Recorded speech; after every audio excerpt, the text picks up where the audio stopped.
नमस्कार, मैं Meenakshi Singh. Healthy vibes में आज बात करेंगे एलर्जी की और जानेंगे इसके कारणों तथा इलाज के बारे में। आए दिन किसी ना किसी से एलर्जी शब्द सुनने को मिलता है। कोई ग्लूटेन एलर्जी की बात करता है तो कोई मशरूम एलर्जी की। कुछ तो खास दिखने के चक्कर में खुद को एलर्जी से जोड़ लेते हैं। कहेंगे उन्हें पोलन एलर्जी है, लैक्टो एलर्जी है, वगैरह वगैरह। यहाँ तक तो ठीक है। अजीब तब लगता है जब लोग अपनी पसंद नापसंद जाहिर करने के लिए कहते हैं कि उन्हें फलां व्यक्ति से एलर्जी है, इसलिए पार्टी में आ नहीं सकते।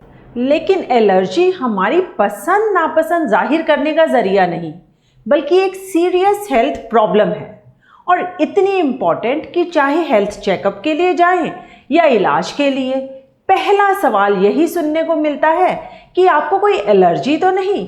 ऐसे में ज़रूरी हो जाता है ये जानना कि वास्तव में ये है क्या, क्यों होती है, हमारे लिए कितनी खतरनाक है और इससे कैसे बचा जाए।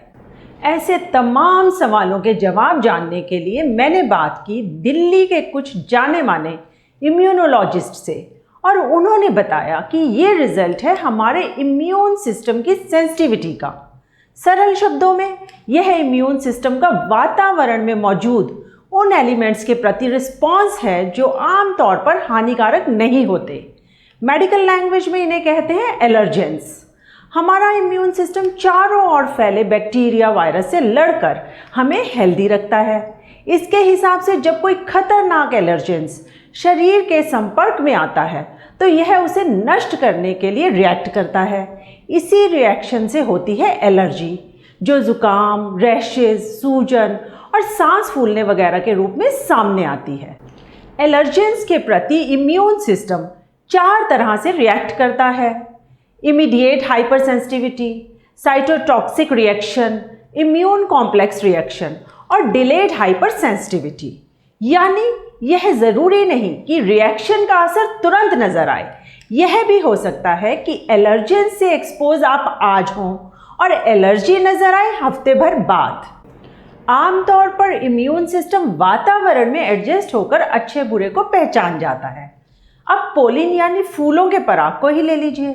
जब हम इसके संपर्क में आते हैं तो इम्यून सिस्टम जान जाता है कि यह हानिकारक नहीं, लेकिन जिन्हें पोलिन एलर्जी है उनका इम्यून सिस्टम इसे हानिकारक समझकर रिएक्ट करता है, जिससे सांस लेने में दिक्कत, छींकें या स्किन पर रैशेज उभर आते हैं।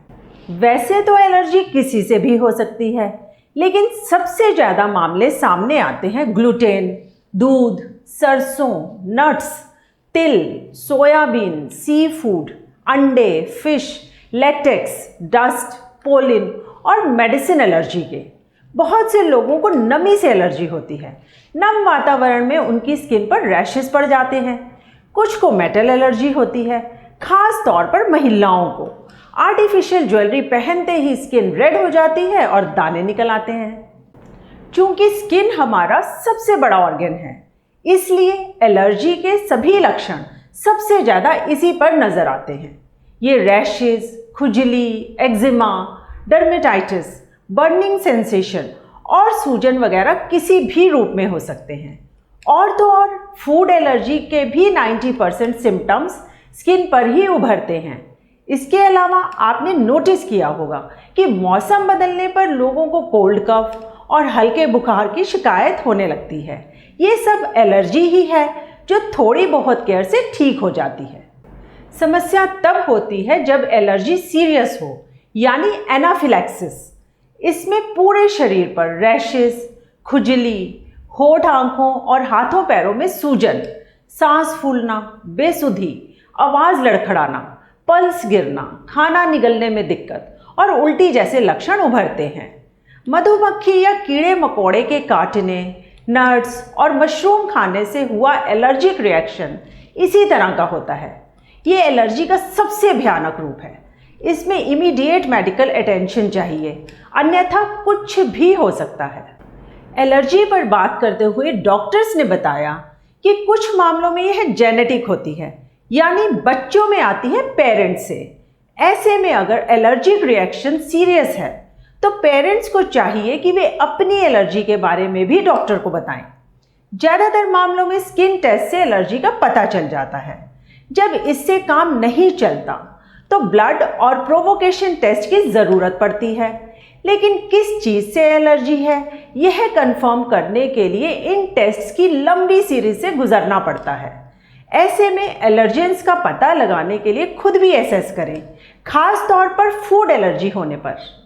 जहाँ तक इसके ट्रीटमेंट का सवाल है तो इसका कोई परमानेंट इलाज नहीं। हाँ, इसके सिम्टम्स कंट्रोल करने के लिए एंटी एलर्जिक दवाएं उपलब्ध हैं, जिन्हें अकेले या स्टीरॉइड्स के कॉम्बिनेशन में यूज़ किया जाता है। सीरियस मामलों में लंबे समय तक चलने वाली इम्यूनोथेरेपी की ज़रूरत पड़ती है। इसलिए प्रयास करें कि एलर्जी ट्रिगर ही ना हो, और ऐसा तब होगा जब एलर्जी ट्रिगर करने वाले एलर्जेन से दूर रहा जाए। पोलिन और डस्ट एलर्जी से बचने के लिए वह समय घर पर बिताएं जब वातावरण में इनकी भरमार हो। बसंत में नए फूल पत्ते आने से चारों ओर पोलिन होता है और तेज हवाओं वाले मौसम में डस्ट। ऐसे में लाइफस्टाइल बदलकर एलर्जी को मात दे सकते हैं।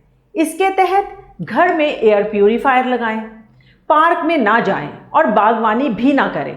घर से मास्क लगाकर ही निकलें। बाहर से आएं तो गुनगुने पानी से नहाएं, स्टीम लें और नमक पानी के गरारे करें। अगर नेती कर सकते हैं तो सबसे अच्छा है। जो कपड़े बाहर पहने थे उन्हें जितनी जल्दी हो वॉश कर लें। बरसात से वातावरण साफ हो जाता है। हवा में ना डस्ट रहती है, ना पोलिन और ना ही पॉल्यूशन। इसलिए घूमना है तो बारिश के बाद घूमें फिरें।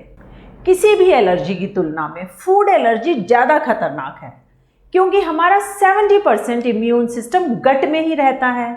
इसके सिम्टम्स स्किन पर रैशेस और चेहरे पर सूजन के अलावा उल्टी दस्त के रूप में भी उभरते हैं। इसलिए फूड एलर्जी को लेकर ज़्यादा सावधान रहें।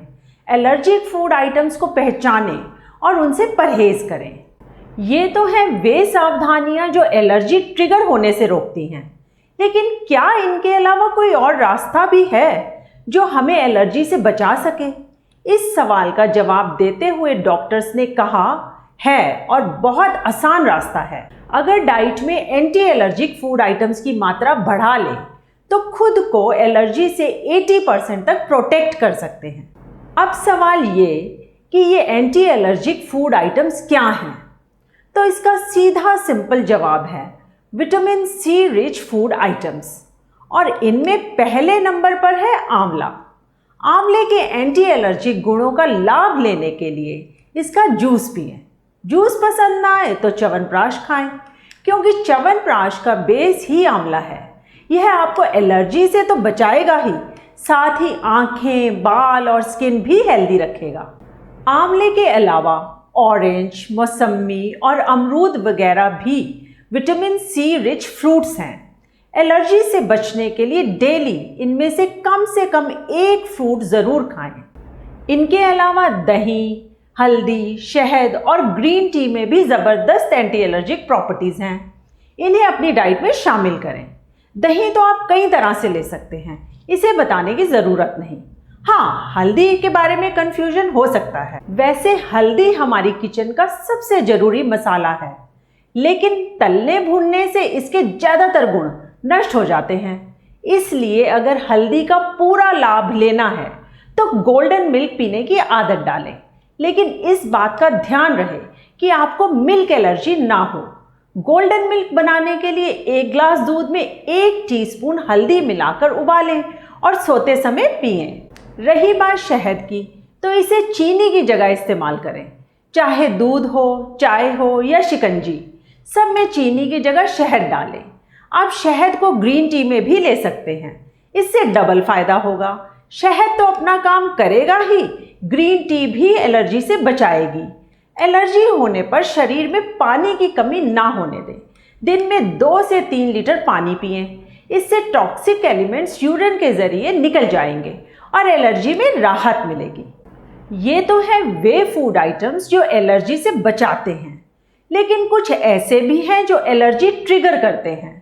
हालांकि इनसे सीधे सीधे एलर्जी नहीं होती। इनमें मेन है रेड मीट, ऑर्गन मीट, मिर्च मसाले और वाइन।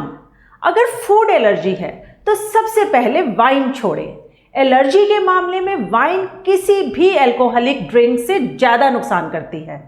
इसी तरह मुंह में सूजन या छाले होने की स्थिति में मिर्च मसालों से परहेज करें, अन्यथा एलर्जी और वर्स हो जाएगी। एक बार फिर याद दिला दूं कि एलर्जी को कभी भी हल्के में ना लें। प्रयास करें कि यह शुरुआती स्टेज में कंट्रोल हो जाए, अन्यथा क्वालिटी ऑफ लाइफ खराब हो जाएगी। अगर 1-2 दिन में सुधार ना दिखाई दे तो तुरंत डॉक्टर से मिलें। उम्मीद है आज की जानकारी एलर्जी से बचाने में मदद करेगी। चैनल को सब्सक्राइब, लाइक और शेयर ज़रूर करें। इसी कामना के साथ कि सब स्वस्थ रहें। अगले प्रोग्राम में मिलेंगे एक नई जानकारी के साथ। धन्यवाद, नमस्कार।